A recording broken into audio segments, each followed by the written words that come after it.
All right, welcome to my classroom community screencast. My name is Jillian Sunman, and this is my ideal classroom community. And I think there are many different aspects to creating a positive classroom environment, as we have discussed in class and through everything that we've learned from the intellectual, emotional, physical, and social aspects.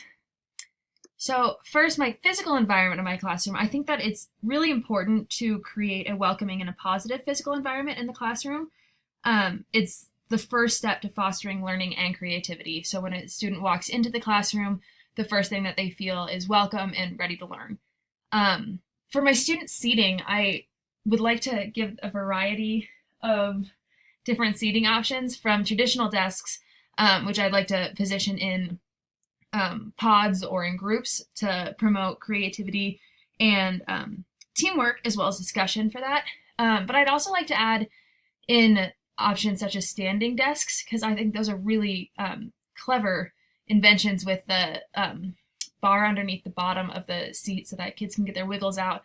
And some kids learn better standing up and not just sitting down, and that way it avoids the kids like leaning over and falling out of their chairs if they don't want to be sitting still. Additionally, things like bean bags and yoga balls for other kids who are really wiggly and need a different way to sit in order to focus. I think that those would be a really cool thing to have in the classroom as well. The teacher's desk I see positioned kind of on the side of the classroom, not necessarily in the front, so I'm not just sitting there staring at all the kids, but in a way that I can easily see everybody, and students would easily be able to get to my desk should they have a question. And it's a prominent place, and it's not like a scary part of the classroom. Other classroom aspects I'd like to incorporate would be like a carpet, because for elementary kids that's an important thing for like reading time and everything. And additionally, some sort of reading corner. When I was in elementary school, I vividly remember in second grade we had a like a little tree house kind of thing built into our like a loft built into our classroom where kids could go for reading time, for silent reading time, and it was a really cool thing, and it really made us want to go up and read in a different place than just sitting at our desks. And of course, it's really important to have a lot of walking room so that when the teacher walks around to all the different desks and all the different students, people don't fall over each other or kids don't get in trouble or hurt. Now, the social environment is also another really important thing. I would really like to incorporate some sort of classroom economy into the classroom, and each student would have a different job like within that, and then kids could earn money or lose money based on their personal behaviors. So that's more of like a personal goal. When I was in school, we had a whole big elaborate system where each week students would switch jobs, and each job got a certain salary, and so you'd get that salary for the week, and you had to pay things like a desk tax, and if your desk was messy, then you had to pay more money for that, or vice versa, or you earned money if you had a clean desk, and so that's kind of like a personal incentive. But I also think it'd be really cool to have like a class goal, so all of the students could work together to get some sort of goal in the end. And like an example would be like a brownie points. So they're like 6 brownie points at the beginning of the week, and they can either lose those or gain those. And if they have all 6 brownie points by the end of the week, then they get some sort of celebration or some sort of treat from that.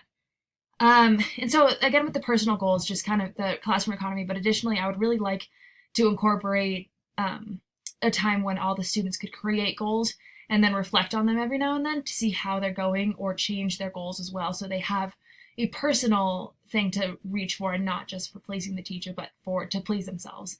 And additionally, like with student connection, I think is really important. So both from the teacher and with each other. So when the students are able to do different activities together and really connect on a deeper level than what they have either in the classroom or at recess, to create a really positive learning environment. The next aspect would be the intellectual environment. And I really envision my classroom being based off of discussion. So whether that be discussion about a book or just discussion about any topics in general, I like the idea of doing like a daily question where you ask a question and then kids are able to discuss that and see how they might feel about that or their personal views on it, and discuss like different opinions as well as different facts and kind of do that in. And specific feedback. So more than just busy work, I really don't like the idea of busy work. Of course, every teacher says that, but then everyone ends up doing it now and then. But having, if kids had to write an essay, for example, then I would make sure to go through and write them specific feedback about, oh, you've done really well on this, or you've not done really good on that, and kind of connect that to the personal thing versus you got an A because you did well. And then I'm going to use formative assessments throughout the assignments to guide future assignments. And of course, every teacher in our grade is talking about differentiation, but I think that's a really important thing to look at how the students are progressing and therefore how they should be addressed for their future assignments. That way it doesn't either make them bored or it's not way too hard for them. And there are easy ways to kind of adjust different assignments to make it so that every student is at their comfort level, but they're also still learning. Also, I think it's really important to do brain breaks because my practicum placements in a kindergarten classroom, especially, these guys, they can focus for maybe 20 minutes, but if you try to push them past that, they're not going to learn anything.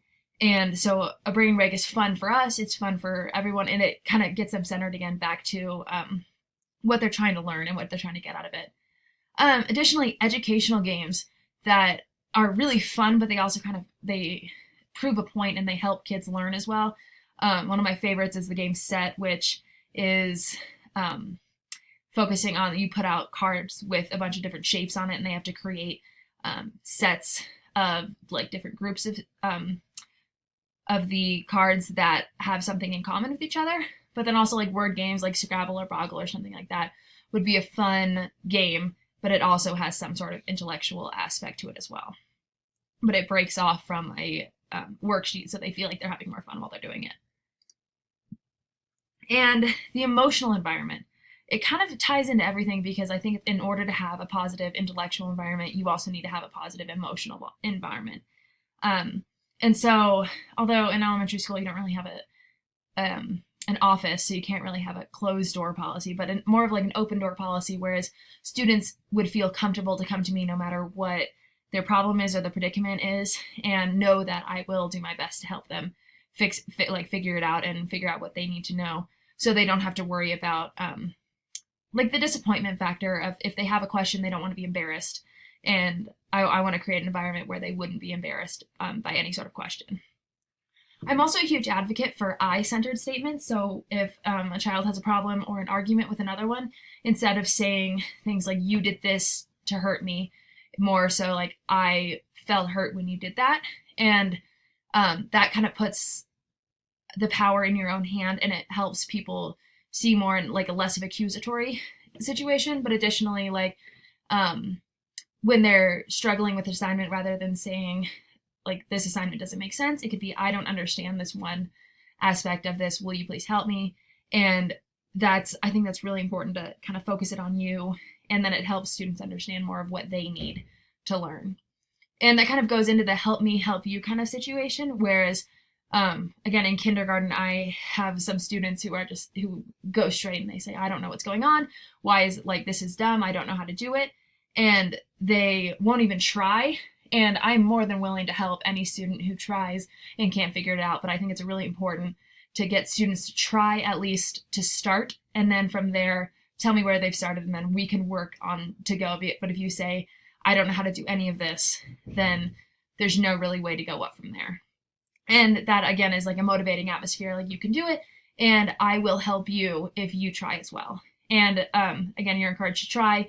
And I don't see any fault with saying that there's no stupid questions, of course, but there will be no penalty if you try and fail kind of situation. And so all in all, I hope that I create a classroom that is a creative environment. I really like the students to be able to express their own creativity, which every student does have their own individual creativity, and it's incredible to be able to see all of that open to all students who are willing to learn. And I think that's a big key, is that all of these different factors, all the different parts of the environment create a classroom that fosters learning. And if you are willing to learn, then you will be able to learn. And I will encourage you, and we can all learn together.